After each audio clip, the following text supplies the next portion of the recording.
Bonjour à toutes et à tous et merci de prendre le rendez-vous du journal. Voici le sommaire. Le monde universitaire s'intéresse à la problématique de la dégradation des sols. Face au changement climatique, l'enjeu aujourd'hui est la gestion durable des sols et les universitaires y prennent une part active. La question de l'employabilité des diplômes devant booster la croissance économique préoccupe aussi les acteurs du monde scientifique. Ils ont mené des réflexions afin d'asseoir un enseignement supérieur plus productif. Et enfin, on aborde la question de la piraterie des œuvres littéraires. En quoi cela consiste-t-il et comment y mettre définitivement fin? C'est à savoir dans un instant.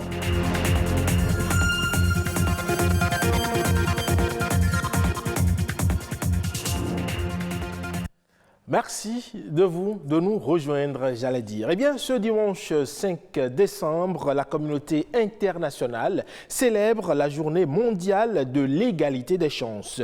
L'égalité des chances est une exigence sociétale dont l'objectif est de prôner un monde plus équitable. Ce concept de valeur sociale touche donc autant les domaines économiques, religieux, scolaires que juridiques. L'initiative de cette journée remonte à 2015 et son but affirmé reste toujours d'actualité 6 ans plus tard, à savoir rendre possible une mobilisation citoyenne en faveur de la réussite de tous les jeunes.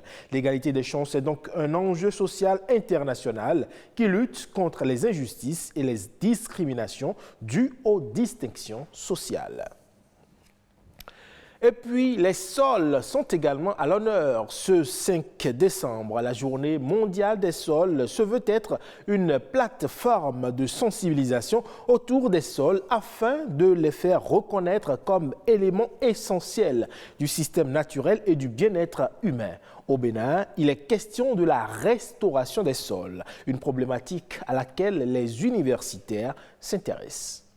Le sol est une ressource fondamentale et un élément essentiel de l'environnement naturel. Il offre à l'homme son espace vital ainsi que les services liés aux écosystèmes. C'est le garde-manger, c'est dans les sols qu'on trouve la plupart des éléments nutritifs. Les sols portent l'humanité et toute la chaîne destinée à la nourrir, mais ils n'ont pas reçu l'attention nécessaire en termes d'utilisation et de gestion. Selon les statistiques, environ 33% des sols de la planète sont dégradés. Il y a plusieurs niveaux de dégradation. Il y a la dégradation chimique. Donc vous avez les sols qui sont généralement très pauvres. Quand vous arrivez au sud, par exemple, vous avez la question de salinisation, donc liée au cours d'eau, en fait, et à la plage. Vous avez la dégradation due aux pluies intensives et donc qui arrachent une bonne partie des terres et qui sont enlevées pour d'autres horizons. Vous avez la dégradation éolienne. Cette dégradation va être beaucoup plus accélérée avec la pression démographique qu'on va observer dans les prochaines années. Les signaux sont au rouge. Un changement de comportement est nécessaire pour restaurer les terres dégradées. Un sol mieux protégé est un sol moins sujet à la dégradation. Donc, planter beaucoup plus d'arbres, utiliser la gestion durable des terres, qui sont des techniques qui permettent de réduire l'impact de l'agriculture sur le sol. Et au niveau urbain, par exemple, utiliser moins de sachets plastiques. Au Bénin, la recherche scientifique est mise à contribution pour freiner la dégradation des sols. On a développé donc des technologies liées à la valorisation des micro-organismes du sol. Par exemple, c'est des techniques liées à l'inoculation, donc l'augmentation de la capacité de fixation d'azote des légumineuses. On a développé certaines autres technologies qu'on appelle par exemple la mycorhisation des plantes, qui permet donc d'augmenter le niveau de prise de l'eau et de certains nutriments dans le sol pour la plupart des cultures, et des technologies qu'on a utilisées pour pouvoir endiguer la situation. Il y a donc des modes d'installation des cultures perpendiculairement aux pentes pour pouvoir endiguer ou diminuer l'érosion hydrique qui amène donc une bonne partie des sols. Les sols ont été souvent considérés comme une ressource infinie.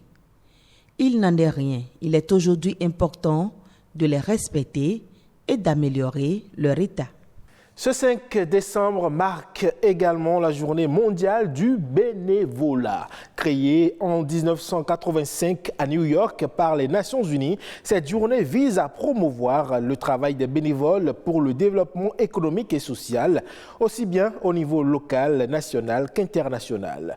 La journée mondiale du bénévolat, c'est donc pour mettre en lumière les héros du quotidien qui donnent de leur temps et de leur énergie, sans compter pour se rendre utiles auprès des autres, pour faire avancer une cause et pour une société plus solidaire.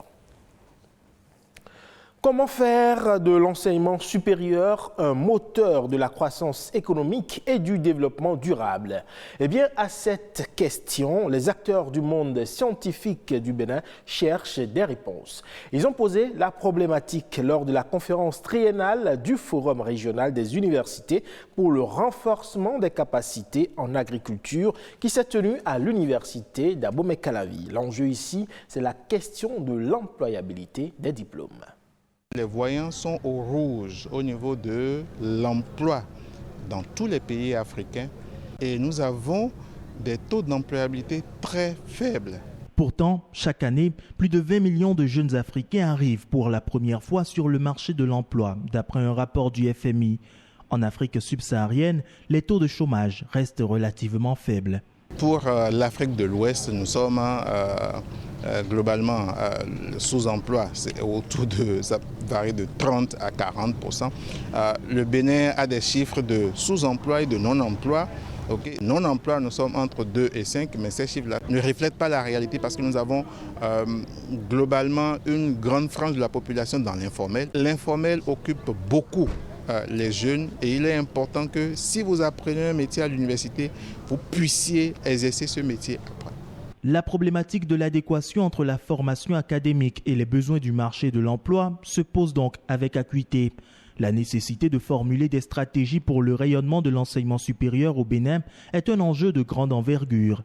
Il réunit les acteurs du secteur à cette première journée de l'enseignement supérieur. Nous avons beaucoup de jeunes qui sont en train d'étudier, mais tout est encore un peu théorique.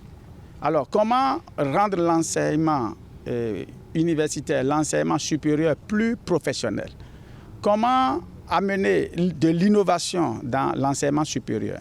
Comment créer le leadership scientifique? Comment gérer les questions d'entrepreneuriat avec les jeunes?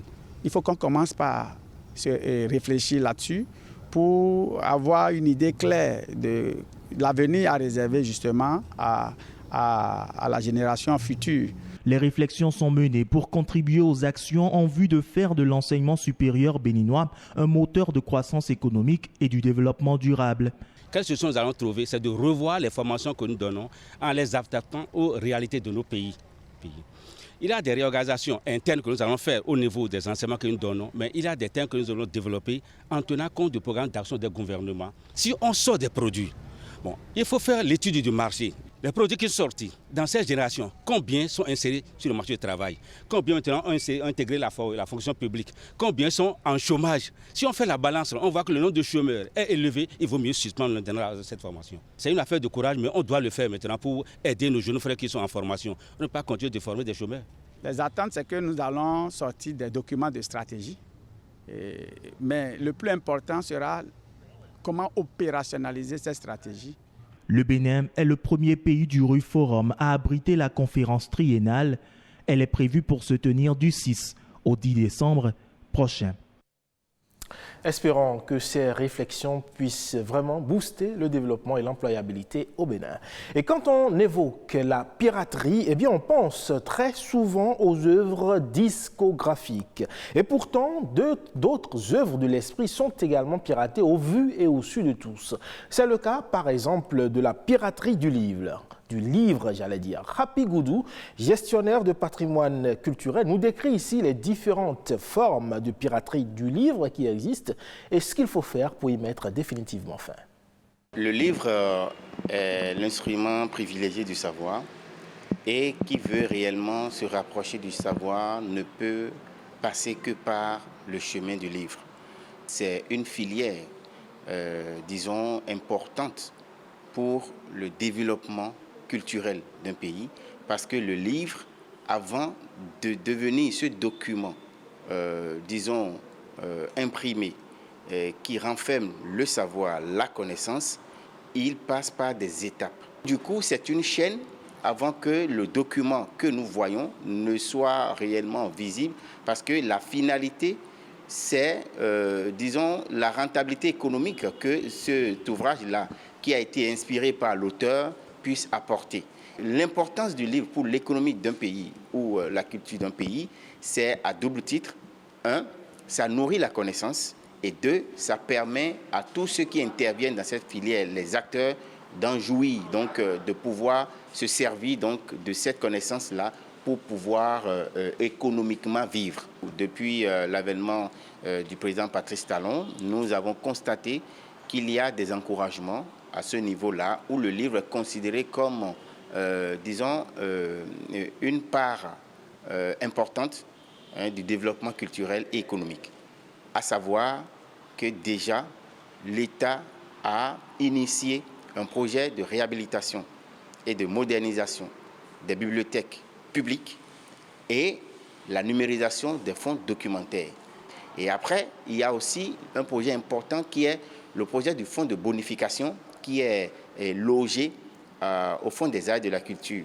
Donc ce projet qui vient encourager les industries culturelles. Et parlant des industries culturelles, nous avons bel et bien la chaîne du livre. Du coup, cela vient donner un souffle de soulagement, donc un bouffée d'oxygène à tous ces promoteurs qui vont pouvoir désormais aller à la bancarisation de leur projet d'édition du livre, par exemple, et de pouvoir voir l'État rembourser les intérêts.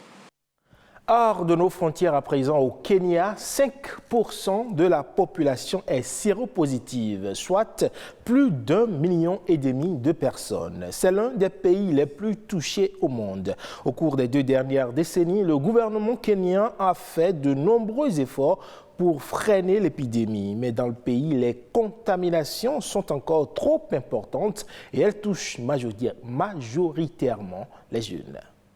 Hélène a appris sa séropositivité il y a 2 ans lors d'un dépistage.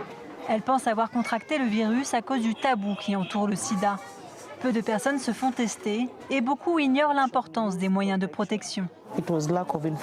J'étais mal informée. Je ne pensais pas qu'un tel piège pouvait se refermer sur moi. C'est dur à vivre parce que quand quelqu'un apprend que vous êtes séropositif, vous êtes discriminé. Par peur du regard des autres, certains n'osent pas dire qu'ils sont séropositifs et contaminent à leur tour. Pour lutter contre la maladie, le Kenya multiplie ses efforts, mais en 2021, ce combat est perturbé. Les préservatifs distribués gratuitement par le gouvernement manquent. Dans ce centre médical du bidonville de Kibera, les patients doivent désormais débourser 50 centimes d'euros, une somme importante en particulier pour les adolescents. Dans les quartiers informels comme ici, se protéger n'est pas la priorité des gens de la communauté,